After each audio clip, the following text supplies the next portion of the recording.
Assalamualaikum warahmatullahi wabarakatuh. Selamat siang, salam sejahtera bagi kita semua. Di sini kami dari kelompok 3. Perkenalkan, nama saya Fikri Akbar Trianto. Kami di sini akan membahas mengenai audit manajemen sumber daya manusia. Di sini kami terdiri dari 3 orang, saya sendiri dan teman saya Alda Almirah dan teman saya lagi Karyani Seruri. Nah, tanpa memperpanjang waktu lagi, mari kita masuki pembahasan pertama yang akan dibawakan oleh saudari Alda Almirah. Kepada Alda kami persilahkan. Baiklah, terima kasih kepada moderator. Di sini saya akan membawakan materi yang pertama. Nah, apa itu audit SDM? Audit SDM ataupun sumber daya manusia merupakan penilaian dan analisis yang komprehensif terhadap program-program SDM.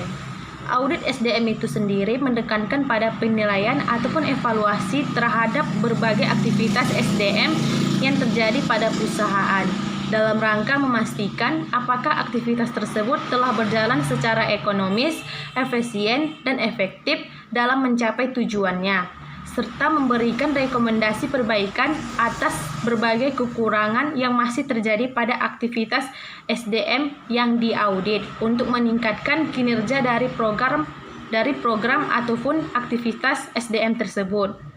Sehingga dari hasil audit akan diketahui apakah kebutuhan potensial SDM perusahaan telah terpenuhi atau tidak. Nah, selanjutnya yaitu kerangka kerja audit SDM. Kerangka kerja audit SDM itu sendiri menghubungkan pengelolaan SDM dengan tujuan bisnis perusahaan secara keseluruhan.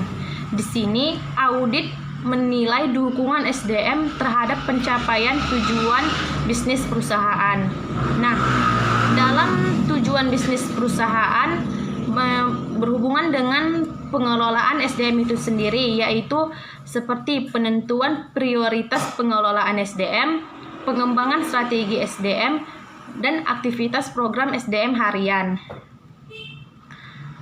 Nah, di sini dari pengelolaan SDM tersebut selanjutnya dilakukan audit SDM oleh auditor dalam rangka peningkatan aktivitas SDM yang ada.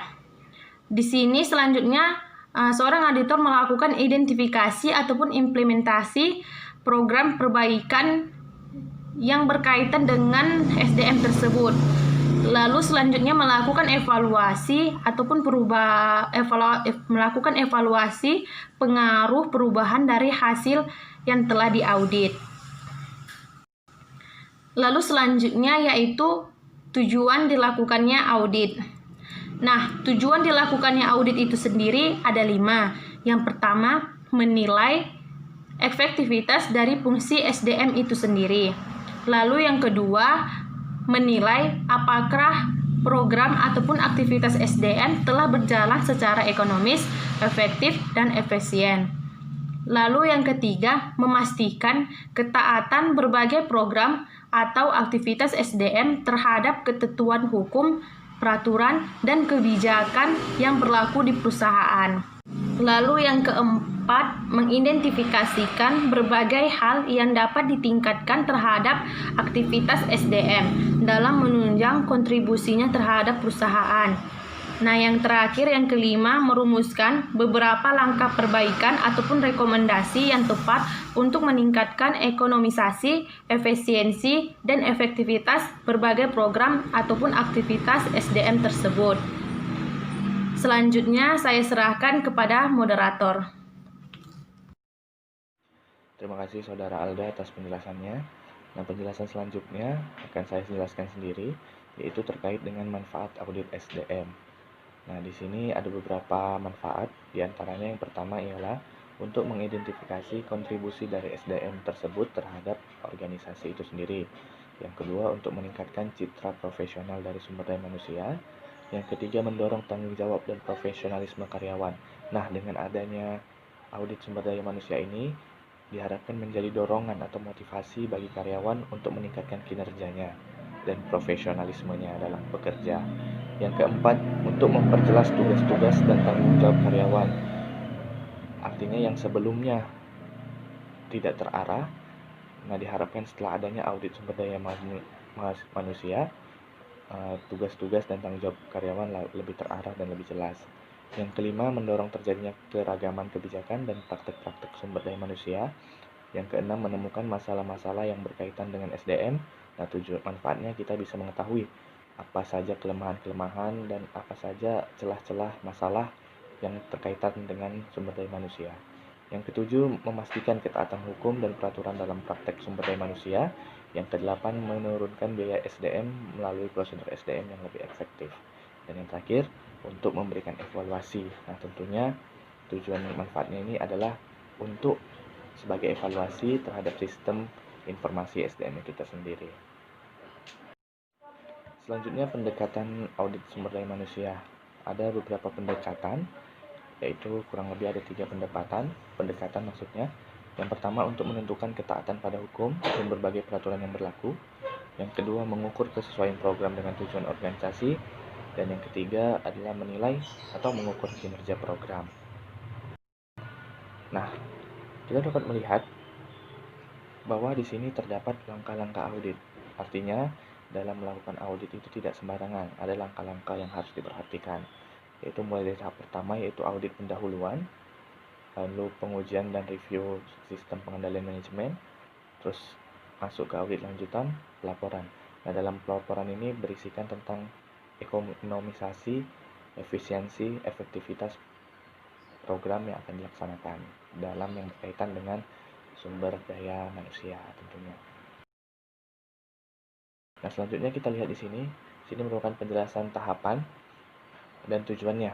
Nah, seperti yang kita dapat lihat bahwa audit pendahuluan tujuannya untuk mencari informasi latar belakang, gambaran umum ya, terkait dengan SDM, program SDM yang akan diaudit.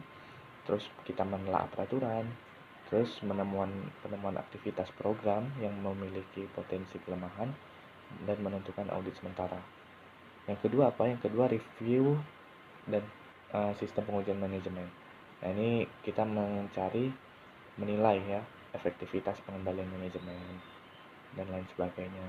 Lanjutannya ialah audit rinci, yaitu ini pengumpulan bukti-bukti yang cukup dan kompeten dan mengelompokkannya berdasarkan kondisi dan kriteria penyebab dan akibat, sehingga akhirnya nanti ini akan membentuk suatu SOP yang baru.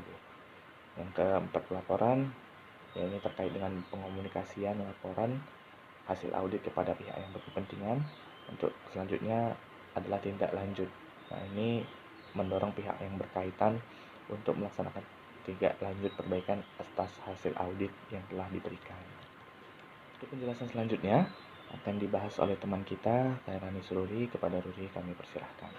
Terima kasih kepada moderator. Di sini saya akan membawakan tentang materi ruang lingkup audit, di mana ruang lingkup audit SDM dibagi ke dalam 3 kelompok, yaitu yang pertama perolehan, penggunaan, dan penghentian. Di mana yang rekrutmen atau perolehan SDM mulai dari awal proses perencanaan, kebutuhan SDM hingga proses seleksi dan penempatan. Yang kedua, ada pengelolaan atau pemberdayaan SDM meliputi semua aktivitas pengelolaan SDM setelah ada di perusahaan, mulai dari pelatihan dan pengembangan sampai dengan penilaian kinerja karyawan. Yang ketiga, ada pemutusan hubungan kerja atau PHK karena mengundurkan diri maupun pemecatan akibat pelanggaran aturan perusahaan atau disebabkan pegawai memasuki usia pensiun. Selanjutnya ada audit atas perolehan SDM. Yang pertama itu ada perencanaan SDM. Perencanaan SDM ini merupakan proses analisis mengidentifikasi tentang kebutuhan dan ketersediaan SDM untuk menyelesaikan berbagai bidang, tugas, dan tanggung jawab yang harus dikelola perusahaan dalam mencapai tujuannya. Rencana SDM ini merupakan bagian dari rencana strategi perusahaan, di mana rencana ini memastikan kebutuhan SDM untuk mengimplementasikan strategi pencapaian tujuan perusahaan dapat terpenuhi dalam kapasitas atau kuantitas dan kualitasnya yang tepat pada saat diperlukan. Yang kedua itu ada rekrutmen. di mana rekrutmen ini meliputi upaya pencarian sejumlah calon karyawan yang memenuhi syarat dalam jumlah tertentu, sehingga dari mereka perusahaan dapat menyeleksi orang-orang yang paling tepat untuk mengisi lowongan pekerjaan yang ada. Kegiatan kunci dalam pelaksanaan rekrutmen adalah yang pertama, menentukan kebutuhan jangka pendek dan jangka panjang pada setiap bidang, jenis pekerjaan dan levelnya dalam perusahaan. Yang kedua itu terus berupaya mendapatkan informasi tentang perkembangan kondisi pasar tenaga kerja. Yang ketiga ada menyusun bahan-bahan rekrutmen yang efektif. Yang keempat, menyusun program rekrutmen yang terpadu berhubungan dengan aktivitas SDM yang lain dan dengan kerjasama antara manajer lini dan karyawan. Yang kelima itu ada mendapatkan sejumlah calon karyawan yang berbobot dan memenuhi syarat. Yang keenam, mencatat jumlah dan kualitas pelamar dari berbagai sumber dan masing-masing metode rekrutmennya. Yang terakhir itu ada melakukan tindak lanjut terhadap para karyawan yang baik, yang ditolak maupun yang diterima untuk mengevaluasi efektivitas rekrutmen yang dilakukan. Yang terakhir ada seleksi dan penempatan, di mana seleksi adalah proses mendapatkan dan menggunakan informasi mengenai pelamar kerja untuk menentukan siapa yang seharusnya diterima menduduki posisi jangka pendek dan jangka panjang. Titik temu antara penempatan berkaitan dengan mencocokkan seseorang dengan jabatannya yang akan dipegangkannya. Seleksi dan penempatan bertujuan untuk menempatkan orang yang tepat pada jabatan atau pekerjaan yang tepat. Selanjutnya ada audit atas pengelolaan SDM, di mana yang pertama pelatihan dan pengembangan karyawan.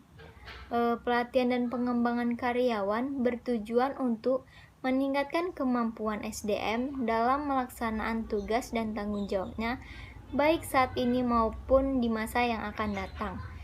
Titik latihan menekankan pada peningkatan keterampilan dan kemampuan SDM dalam melaksanakan tugas dan tanggung jawabnya. Sedangkan pengembangan SDM lebih menekankan pada peningkatan kinerja SDM di masa yang akan datang. Yang kedua ada perencanaan dan pengembangan karir. Nah, karir ini adalah seluruh pekerjaan yang dimiliki atau dilakukan oleh individu selama masa hidupnya.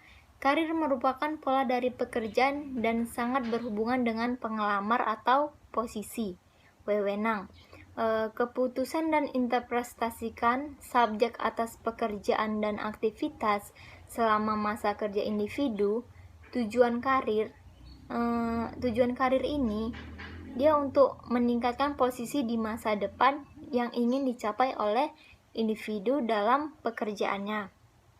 Yang ketiga ada penilaian kinerja.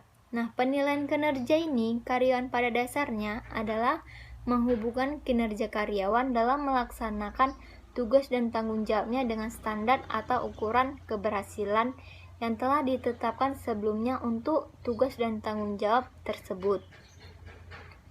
Yang keempat ada kompensasi dan balas jasa. Nah, kompensasi dan balas jasa ini dia kalau kompensasi itu sesuatu yang diterima karyawan sebagai pengganti atau imbalan atau kontribusi yang telah diberikan karyawan kepada perusahaan. Nah, hal ini merupakan salah satu bentuk pelaksanaan fungsi manajemen SDM yang berhubungan dengan semua jenis pemberian penghargaan individual atau jasa, keahlian atau pekerjaan, dan kesetiaan karyawan kepada bisnis perusahaan. Yang kelima ada keselamatan dan kesehatan kerja. Nah, keselamatan dan kesehatan kerja ini mengacu pada kondisi fisiologis fisik dan psikologis karyawan yang diakibatkan oleh lingkungan dan fasilitas kerja yang disediakan perusahaan yang melaksanakan program keselamatan dan kesehatan kerja itu dengan baik secara signifikan. Dengan secara signifikan ini dapat mencegah berbagai kecelakaan kerja atau penyakit tertentu pada karyawannya. Yang keenam, ada kepuasan kerja karyawan. Nah, di setiap individu memiliki tingkat kepuasannya yang berbeda-beda.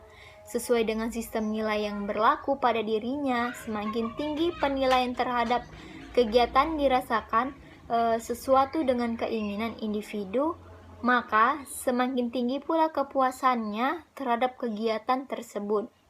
Nah, dengan demikian, keputusan kerja merupakan gambar yang berfungsi seseorang atas perasaan sikapnya senang atau tidak senang, puas dan tidak puas dalam bekerja.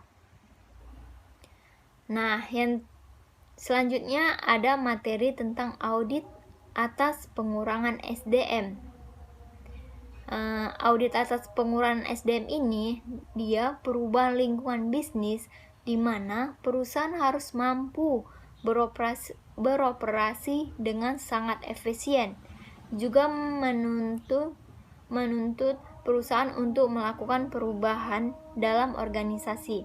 Kemungkinan yang sering terjadi adalah kebijakan untuk melakukan restrukturisasi yang memungkinkan hilangnya beberapa jabatan karena jabatan tersebut sudah tidak efektif lagi untuk dipertahankan dengan fungsi-fungsinya bisa dilaksanakan oleh jabatan lain yang saat ini dipertahankan. Sebagai akibat dari restrukturisasi ini, pengurangan tenaga kerja merupakan konsekuensi logis yang harus terjadi.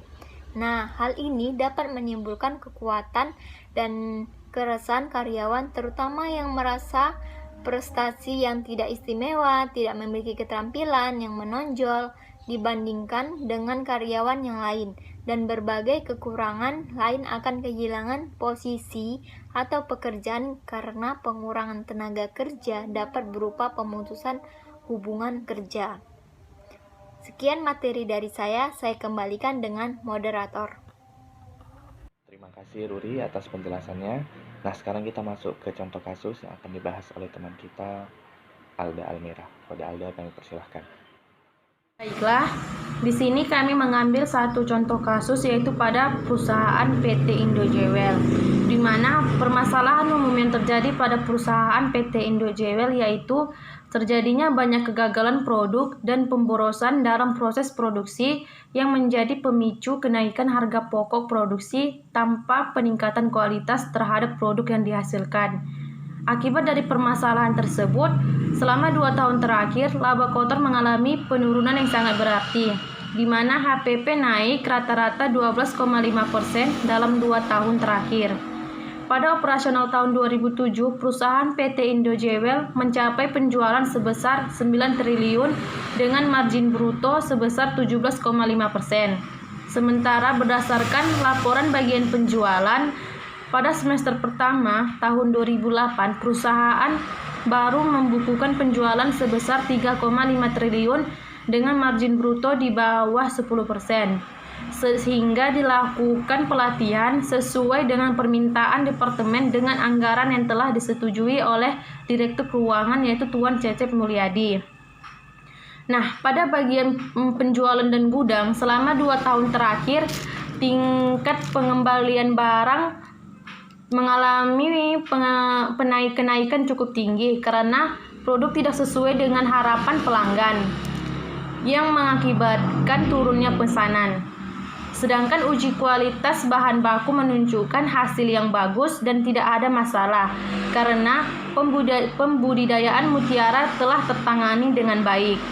Namun yang menjadi masalah adalah penggunaan mesin baru yang menyebabkan banyak bahan terbuang karena rusak dalam proses dan banyak juga produk yang harus dikerjakan ulang karena tidak sesuai dengan standar yang telah ditetapkan.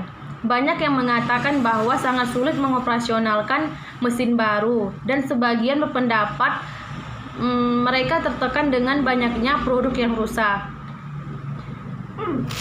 Manajer SDM yaitu Tuan Syam Nugroho menyatakan pelatihan sudah dilakukan sesuai dengan permintaan bagian produksi dan telah sesuai dengan anggaran yang telah disetujui Direktur Keuangan.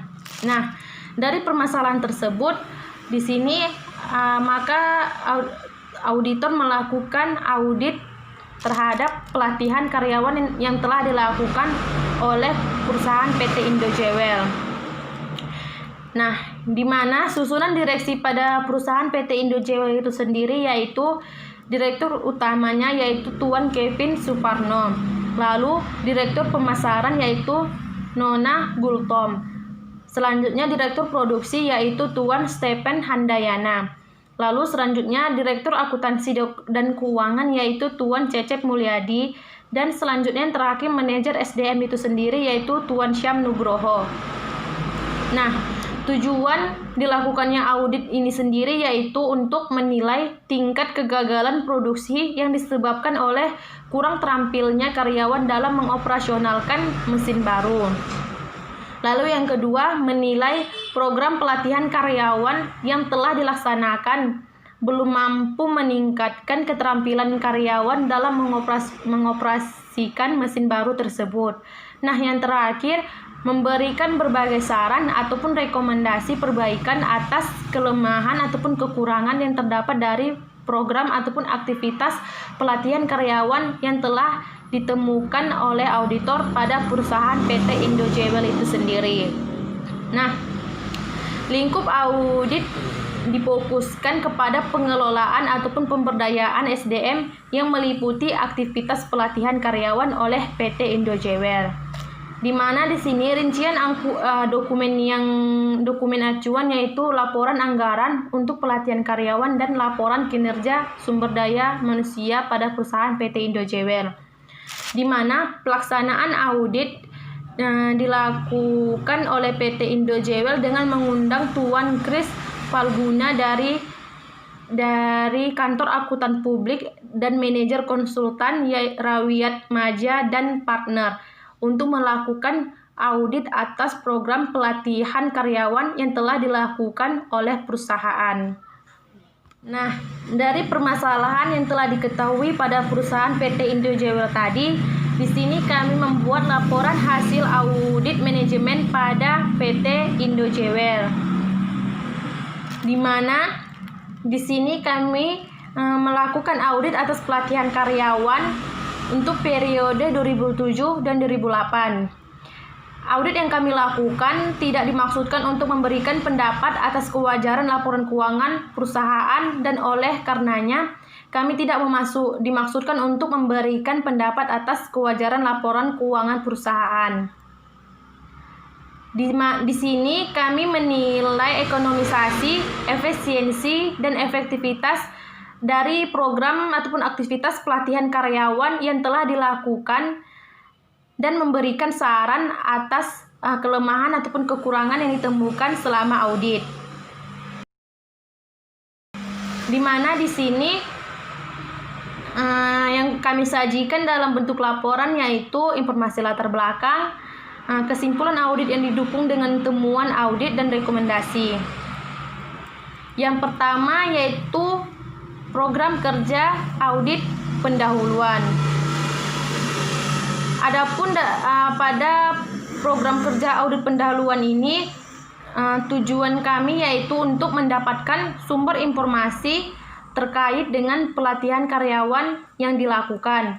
Lalu yang kedua, menelaah peraturan dan kebijakan yang berkaitan dengan program SDM tersebut. Lalu yang ketiga, mengkaji masalah-masalah yang terkait dengan SDM atas pelatihan karyawan yang telah dilakukan oleh perusahaan. Lalu yang terakhir yaitu merumuskan tujuan audit sementara atas audit pendahuluan yang telah ditemukan oleh auditor. Adapun langkah kerja yang dilakukan yaitu auditor melakukan wawancara menggunakan daftar pertanyaan, tanya jawab, laporan manajemen, dan observasi lapangan dalam pelaksanaan audit pendahuluan. Lalu selanjutnya di sini auditor menilai jawaban yang telah diperoleh dari wawancara yang telah dilakukan Yang selanjutnya, auditor mengumpulkan bukti-bukti yang terkait untuk memperkuat jawaban yang telah diterima tersebut.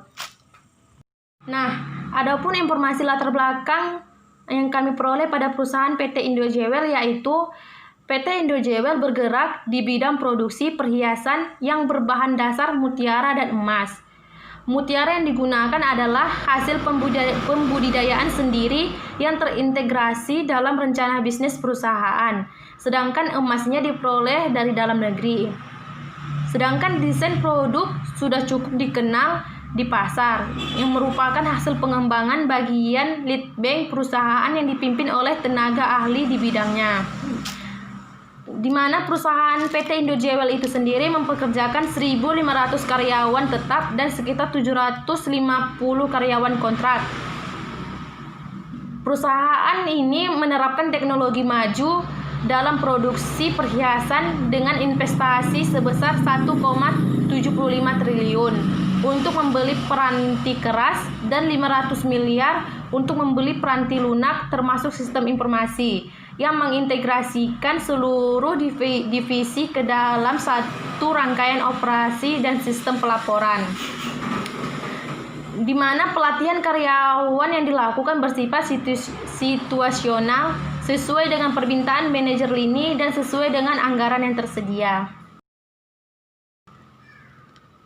Adapun tujuan audit sementara yang ditemukan yaitu: pertama, tingkat kegagalan produk disebabkan oleh kurang terampilnya karyawan dalam mengoperasionalkan mesin baru. Lalu yang kedua, program pelatihan karyawan yang dilakukan oleh perusahaan PT Indo Jewel belum mampu meningkatkan keterampilan karyawan dalam mengoperasikan mesin baru tersebut, sehingga terjadinya banyak kegagalan produk yang menyebabkan berkurangnya pendapatan yang dihasilkan oleh perusahaan. Nah, selanjutnya yaitu program kerja review pengujian sistem pengendalian manajemen. Nah, dalam program ini dapat dilakukan dengan berbagai cara, yaitu dengan kuesioner, flowchart, naratif. Dan dalam kesempatan ini, dari contoh kasus yang di atas, kami menggunakan kuesioner untuk program kerja ini. Tahapannya itu bagaimana? Yaitu pertama, pengumpulan data dan informasi, penelaahan, pengujian, dan kesimpulannya. Bentuknya, di sini dapat kita lihat bahwasanya ini adalah salah satu hasil kuesioner dari review dan pengujian sistem pengendalian manajemen. Di sini berisi tentang pertanyaan-pertanyaan yang menggambarkan situasi program SDM yang mau diaudit, begitu. Dapat kita lihat di sini. Dan telaah tadi, telaah itu adalah di bagian ini adalah komentar dari auditor, bagaimana dia mampu menelaah dari temuan yang ditemuinya di lapangan, seperti itu. Kurang lebih ada 8 pertanyaan dan temuan dan telah ditelaah oleh auditor. Nah, selanjutnya penjelasan mengenai audit lanjutan. Ini merupakan hasil lanjutan dari kedua tahapan sebelumnya. Nah, di sini langkah-langkahnya itu pertama, tujuannya ini adalah untuk mendapatkan bukti yang cukup untuk mendukung tujuan audit yang telah diperoleh secara akurat pada tahap review dan pengujian sistem pengendalian manajemen. Adapun yang menjadi judul temuan dalam kasus yang kami ambil adalah kegagalan produk dan pemborosan dalam proses produksi yang disebabkan oleh kurang terampilnya karyawan dalam pengoperasian mesin baru. Langkah-langkah kerja dalam audit lanjutan ini adalah mendapatkan laporan anggaran untuk pelatihan karyawan yang telah dilakukan. Yang kedua itu mendapatkan laporan kegagalan produk. Yang ketiga mendapatkan laporan pengembalian produk oleh pelanggan. Nah, selanjutnya akan dibahas oleh teman kita, Karani Suri. Pada Rudi kami persilakan. Terima kasih kepada moderator. Selanjutnya ada daftar temuan. Daftar temuan ini dibagi menjadi ada kondisi, kriteria, penyebab, dan akibat. Kita bahas tentang kondisi dulu. Yang pertama, mesin baru yang digunakan perusahaan telah dilengkapi manual penggunaannya, tetapi Untuk memahami manual tersebut dan mampu menggunakannya sesuai dengan standar manual tersebut perlu dilakukan pelatihan intensif dengan mempraktikannya di lokasi mesin tersebut dioperasikan. Sementara pelatihan yang dilakukan adalah pelatihan klasikal di kelas untuk memahami petunjuk tersebut. Nah, konfirmasi kepada manajer SDM, diperoleh informasi tidak tersedia cukup dana untuk melanjutkan pelatihan sampai pada praktik lapangan. Kondisi yang kedua itu, perusahaan tidak memiliki rencana pelatihan periodik dan menentukan program pelatihan berdasarkan permintaan manajer lini yang harus terrealisasi dalam waktu singkat, tanpa melalui suatu identifikasi untuk menentukan pelatihan apa yang sesungguhnya dibutuhkan karyawan. Kondisi yang ketiga, perusahaan hanya menganggarkan biaya pelatihan sebesar 0,25% selama 1 tahun dari laba bersih setelah pajak tahun sebelumnya. Untuk tahun 2008, biaya pelatihan didasarkan pada laba bersih setelah pajak tahun 2007 yang mencapai sebesar 650,75 miliar. Nah, kondisi yang keempat itu tidak ada penilaian keberhasilan pelatihan secara formal sehingga tidak ada dokumen atau catatan yang bisa dipertanggungjawabkan atas penilaian hasil pelatihan yang telah dilakukan. Kondisi yang kelima, dari hasil kuesioner yang disebarkan kepada karyawan yang telah mengikuti pelatihan di tahun 2008 diperoleh temuan sebagai berikut. Yang pertama itu ada sebesar 35% dari peserta menjawab bahwa materi pelatihan sesuai dengan kebutuhan untuk meningkatkan keterampilan. Yang kedua, sebesar 12,5% peserta menjawab metode pelatihan sesuai dengan materi pelatihan yang diberikan. Yang ketiga, hanya sebesar 35% menjawab keterampilannya meningkat setelah mengikuti pelatihan. Yang terakhir, sebesar 80% peserta menjawab bahwa waktu pelatihan terlalu singkat dan tidak cukup waktu bagi mereka untuk memahami materi yang diberikan dalam pelatihan tersebut. Kondisi yang keenam itu, sebanyak 40% kegagalan produk terjadi dalam proses produksi, 35% pada proses pengepakan, 25% pada proses penggudangan. Dari keseluruhan biaya kegagalan produk yang terjadi pada tahun 2008 sebesar 825,25 juta. Nah, yang terakhir, kondisi yang terakhir ini, pengembalian produk oleh pelanggan yang terjadi selama tahun 2008 sebesar 7,5% dari total penjualan 7, triliun. Tadi kan kondisi, nah sekarang masuk ke kriteria. Kriteria yang pertama ini, tujuan pelatihan dan pengembangan karyawan harus dirumuskan dengan jelas dan disosialisasikan ke seluruh manajer lini. Tujuan dari pelatihan ini untuk meningkatkan keterampilan karyawan, menurunkan kegagalan produk sampai pada tingkat 2,5%. Yang ketiga, menurunkan pemborosan penggunaan sumber daya. Yang keempat ini, menurunkan kecelakaan kerja karyawan serta meningkatkan motivasi kerja dan kebanggaan karyawan terhadap pekerjaan. Kriteria yang kedua, itu ada program pelatihan dirumuskan berdasarkan hasil identifikasi terhadap kebutuhan pelatihan sebelum program ditetapkan. Identifikasi tersebut meliputi yang pertama, penentuan jenis dan bentuk keterampilan yang dibutuhkan karyawan sehingga mampu berkontribusi maksimal kepada perusahaan. Yang kedua, melakukan penilaian secara periodik untuk mengidentifikasi topik pelatihan yang tepat. Yang ketiga, melakukan penilaian terhadap pelatihan yang telah dilakukan untuk mendapatkan umpan balik bagi perbaikan pelatihan berikutnya. Yang terakhir ada melakukan benchmarking pada industri yang sama yang lebih berhasil dalam mengelola program pelatihan dan pengembangan. Kriteria yang ketiga ada pengelolaan pelatihan karyawan harus didukung anggaran yang memadai. Kriteria yang keempat, laporan biaya kualitas harus terdokumentasi untuk menyediakan informasi sebagai umpan balik dalam meningkatkan kualitas proses dan produk yang dihasilkan. Yang kelima, rencana pelatihan dan pengembangan karyawan harus disusun secara periodik bersama dengan penyusunan anggaran perusahaan.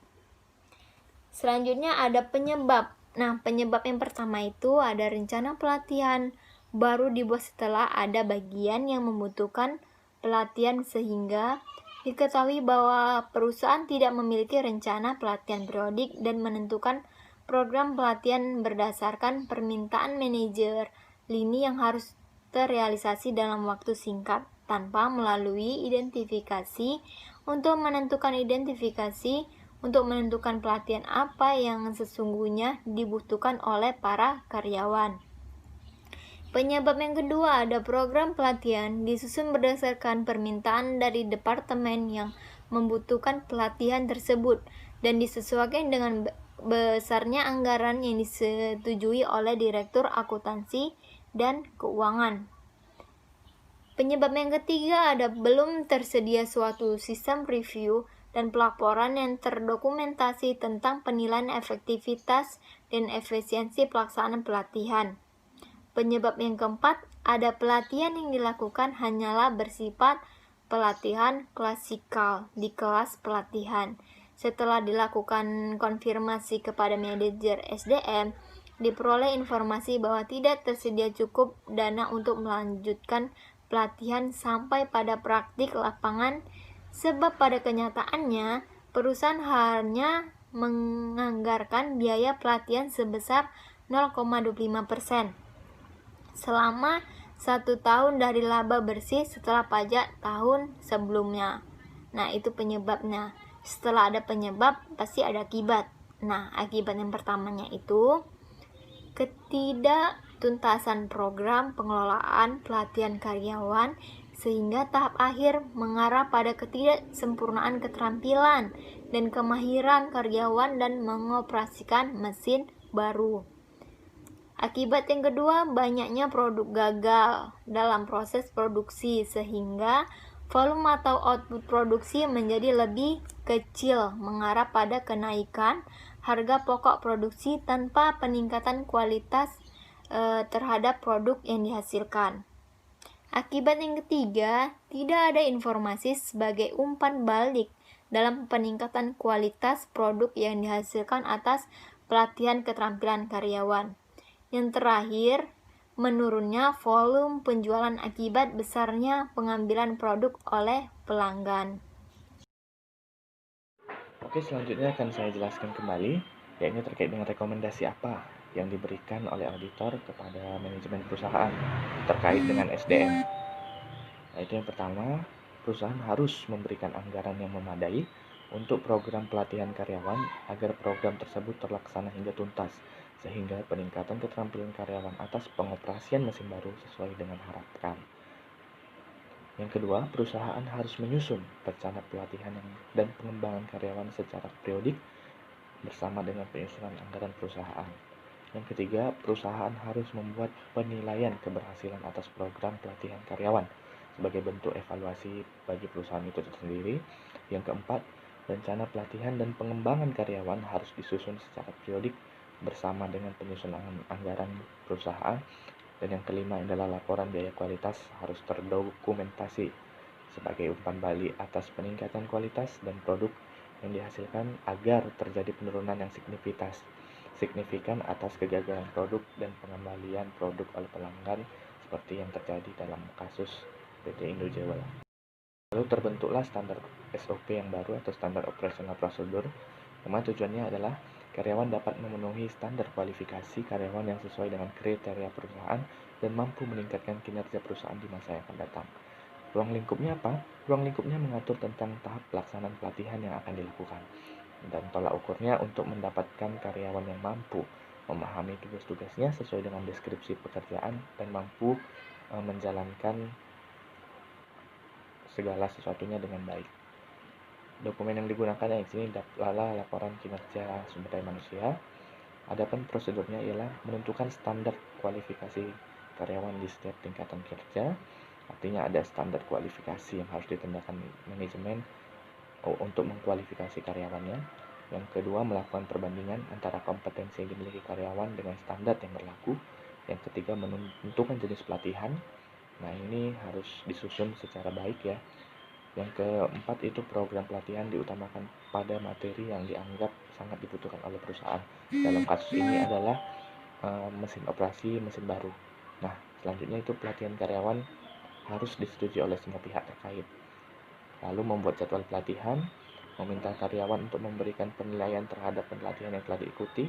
Mungkin bisa dengan kuesioner untuk menilai apakah pelatihan telah berjalan dengan baik dan transfer ilmu dapat diterima oleh karyawan.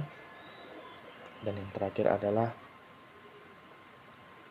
pelatihan karyawan yang efektif harus dibuat. Ini tentunya akan mempengaruhi kemampuan karyawan yang telah dilatih. Terima kasih. Mungkin presentasi kami cukup sampai di sini. Lebih dan kurangnya kami mohon maaf. Assalamualaikum warahmatullahi wabarakatuh.